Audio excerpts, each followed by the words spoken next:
Assalamualaikum warahmatullahi wabarakatuh. Salam sejahtera untuk kita semua. Alhamdulillah, wassalatu wassalamu ala rasulillah, Sayyidina wa maulana Muhammadin ibni Abdillah.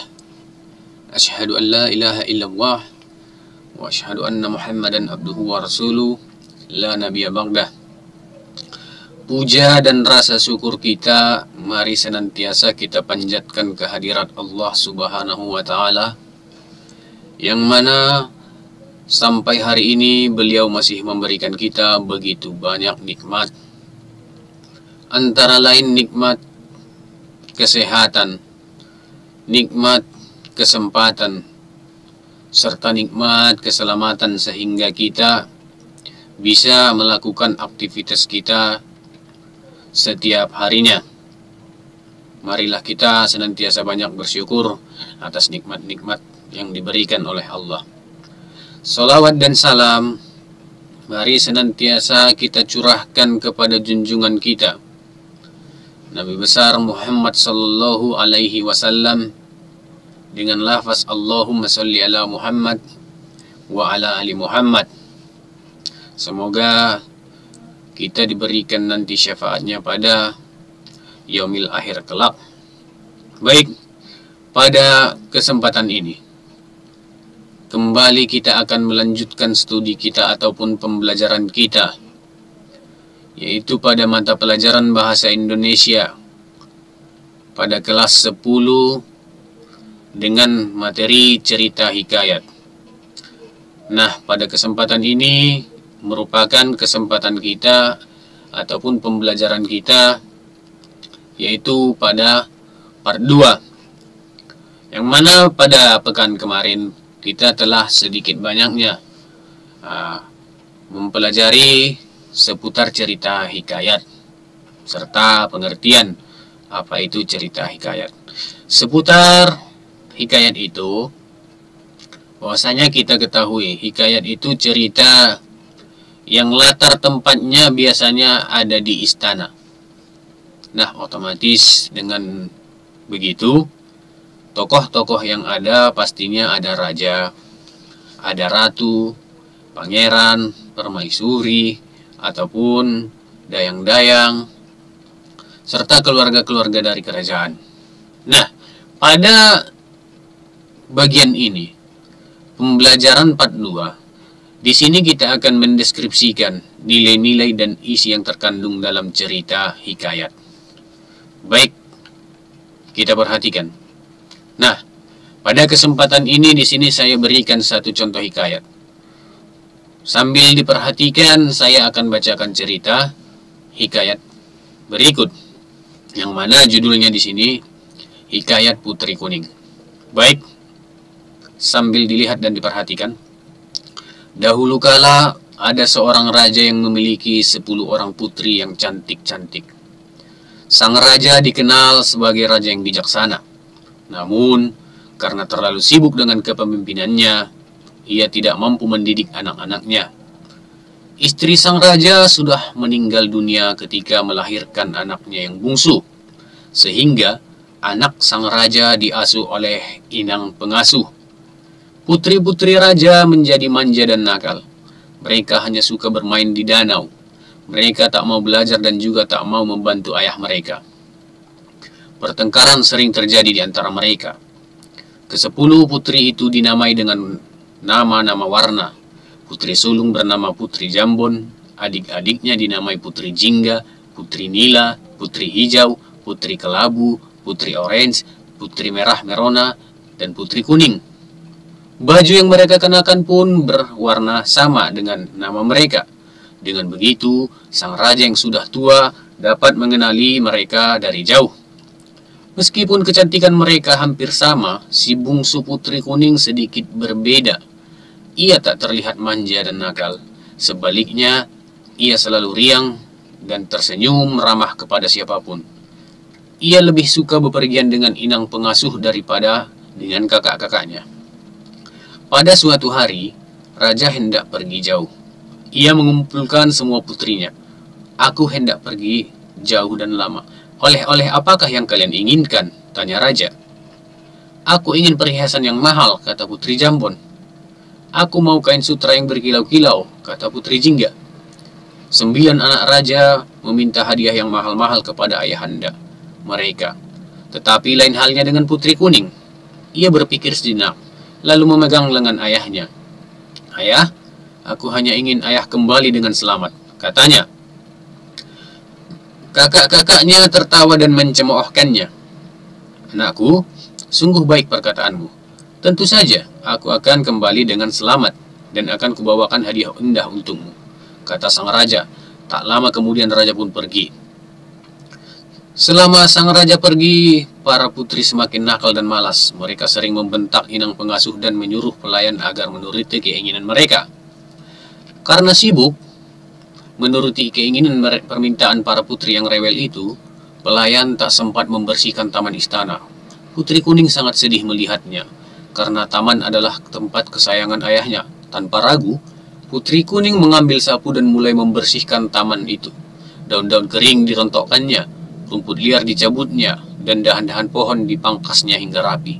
Semula, inang pengasuh melarangnya, namun Putri Kuning tetap berkeras mengerjakannya.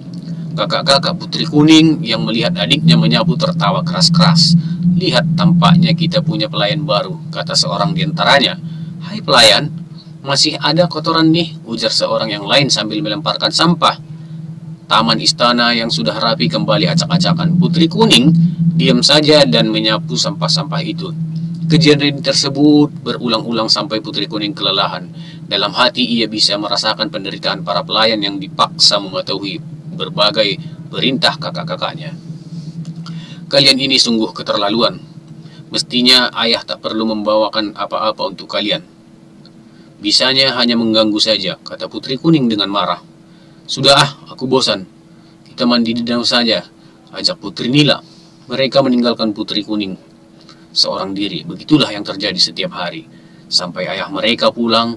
Ketika sang raja tiba di istana, ke-9 putri raja masih bermain di danau, sementara Putri Kuning sedang merangkai bunga di teras istana.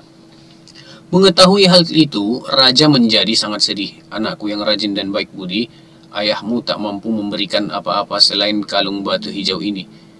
Bukan warna kuning kesayanganmu, kata sang raja. Kemudian, raja memang sudah mencari-cari kalung batu kuning di berbagai negeri, namun benda itu tak pernah ditemukannya. Sudahlah ayah, tak mengapa. Batu hijau pun cantik. Lihat, serasi benar dengan bajuku yang berwarna kuning, kata Putri Kuning dengan lemah lembut. Yang penting ayah sudah kembali. Akan kubuatkan teh hangat untuk ayah, ucapnya lagi. Kemudian, Putri Kuning sedang membuatkan teh. Kakak-kakaknya berdatangan. Mereka ribut mencari hadiah dan saling memamerkannya.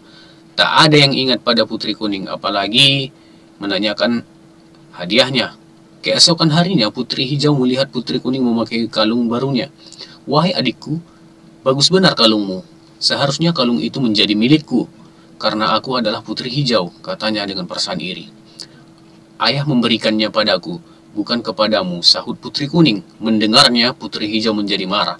Ia segera mencari saudara-saudaranya dan menghasut mereka. Kalung itu milikku, namun ia mengambilnya dari saku ayah.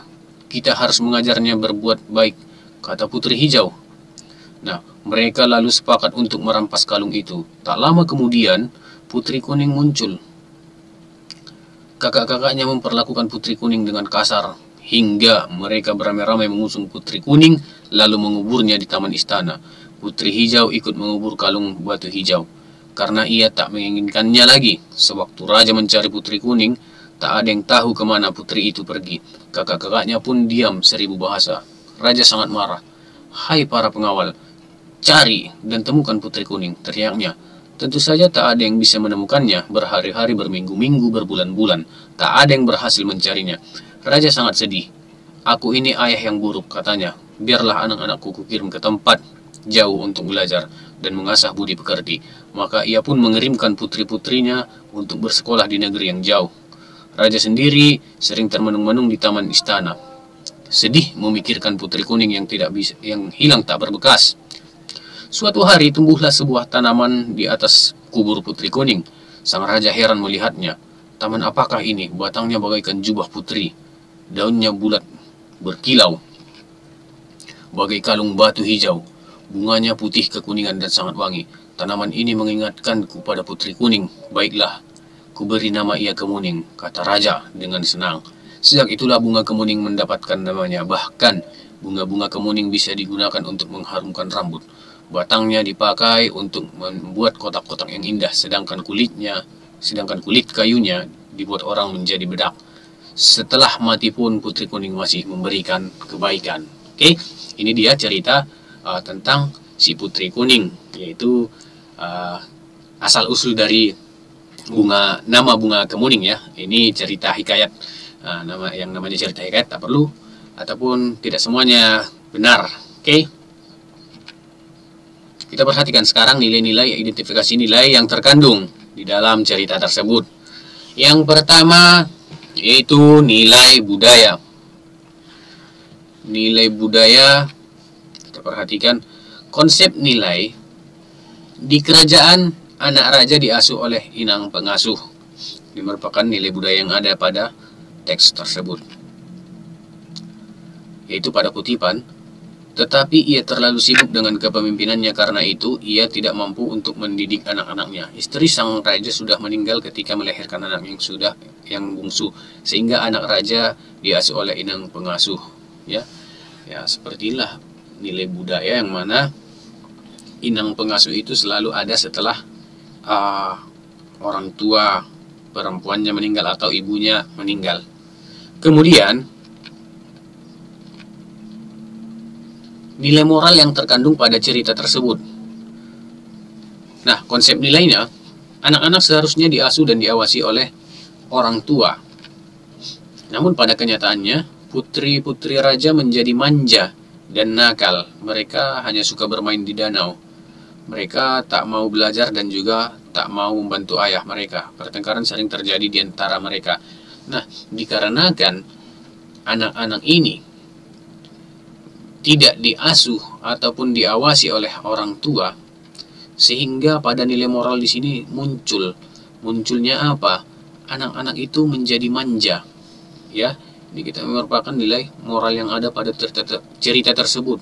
Sehingga karena manja, kemudian mereka menjadi nakal. Karena sepatutnya kita ketahui harus orang tualah yang mengasuh anak-anak. Nah, jikalau tidak orang tua, akan sulit nantinya menjadi yang baik ataupun akan menjadi manja. Apalagi ini pada cerita ya. Ceritanya itu tentang putri dari seorang raja. Kemudian nilai sosial, yaitu hubungan antar manusia ya. Itu pada konsep nilai tidak melihat perbedaan status sosial. Itu kita perhatikan pada kutipan. Sebaliknya, ia selalu riang dan lebih tersenyum ramah kepada siapapun. Ia lebih suka bepergian dengan inang pengasuh daripada kakak-kakaknya. Nah, di sini kita perhatikan nilai sosialnya, yaitu tidak memandang perbedaan status. Walaupun si putri kuning ini merupakan anak seorang raja, ia malah lebih senang bepergian dengan inang pengasuh daripada kakak-kakaknya. Ia tak memandang status sosial. Kemudian konsep nilai berikutnya, suka membantu orang lain, yaitu pada kutipan. Tanpa ragu, putri kuning mengambil sapu dan mulai membersihkan taman itu. Daun-daun kering dirontokkannya, rumput liar dicabutnya, dan dahan-dahan pohon dipangkasnya hingga rapi. Nah, ini juga nilai sosial, membantu orang lain. Nah, bisa kita perhatikan kalau nilai sosial itu hubungan dengan orang lain, kontak sosial kita dengan orang lain. Nah, yang kedua di sini kontak sosialnya yaitu suka membantu orang lain. Nah, kemudian yang ketiga, konsep nilai memiliki jiwa sosial yang tinggi. Itu kita perhatikan pada kutipan, dalam hati ia bisa merasakan penderitaan para pelayan yang dipaksa mematuhi berbagai perintah kakak-kakaknya. Baik, kemudian inilah nilai sosial yang ada pada cerita tersebut. Nah, sekarang kita perhatikan nilai didik yang dapat setelah membaca hikayat Putri Kuning. Apakah nilai pendidikan yang kita temukan pada cerita tersebut? Yaitu kebaikan akan membuahkan hal-hal yang baik juga, meskipun kejahatan seringkali menghalanginya. Nah, oleh karena itu mari kita selalu berbuat baik, walaupun banyak kejahatan yang sering menghalangi niat kita dalam melakukan hal-hal yang baik. Kemudian, di sini Bapak akan memberikan tugas kepada anak-anak kami, yang mana pada hari ini tugasnya adalah sebutkan nama tokoh dan penokohan pada cerita hikayat Abu Nawas Botol Ajaib. Ini tugas ada pada buku paket kita, ya, yaitu pada cerita hikayat. Di sana ada ceritanya Abu Nawas. Kemudian tuliskan nilai-nilai yang terkandung dalam cerita Abu Nawas Botol Ajaib. Oke, ini dua tugas yang saya berikan kepada anak-anak kami agar dikerjakan sebaik mungkin. Nah, mungkin cukup sekian yang bisa saya sampaikan pada kesempatan ini, yang mana kita telah mempelajari dua materi pada tahun ajaran ini ataupun semester 2 ini, yang mana tadi yang pertama ialah cerita hikayat serta pengertiannya, itu kita pelajari pada pekan yang lewat. Kemudian pada hari ini kita menganalisis nilai-nilai yang ada pada cerita hikayat. Baik, apabila masih kurang jelas tentang pemaparan tadi, boleh anak-anak kami tanyakan kepada saya, ataupun boleh memberikan komentar pada channel YouTube kita OSIS SMK Swasta Taruna Padang Sidempuan. Nah, kan tetapi berikanlah komentar yang positif ataupun bertanya yang sopan. Nah, agar nantinya bisa kita menjadikan komentar positif itu referensi untuk membuat video-video pembelajaran yang lebih baik ke depannya. Akhir kata, mari senantiasa kita berlomba-lomba memperoleh kebaikan. Billahi fisabilil haq, fastabiqul khairat. Assalamualaikum warahmatullahi wabarakatuh.